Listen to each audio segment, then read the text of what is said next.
Multiple arrests made over the weekend as fights break out at the Chesterfield County Fair. Caroline Colburn joins us live in the studio to share what the event's general manager is saying about the safety protocols and why people shouldn't be too worried about events like this and keeping them from returning to the fair. Good morning, Caroline. Well, good morning, Rob and Reba. This year, the fair has implemented a clear bag policy, and even if you do bring a clear bag, that bag is still going to be run through a metal detector. There are drones flying overhead working to capture any issues that could arise as well. But even with these safety precautions, let me show you what happened Saturday night around 8:30. Chesterfield police say they were made aware of fights on the fairgrounds around 8:30, and then officers worked to break up those fights.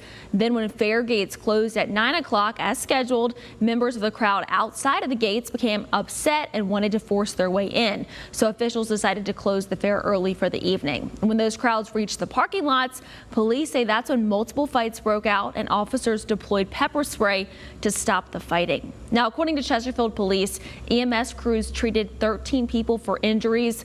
One person suffered an arm injury. 12 others were treated for pepper spray exposure, including one young boy who was taken to a hospital.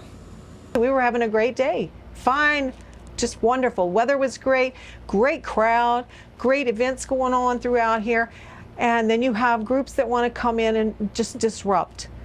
It's so impossible for us to comprehend why people want to do that. We don't understand it. We don't agree with it, but we have to deal with it.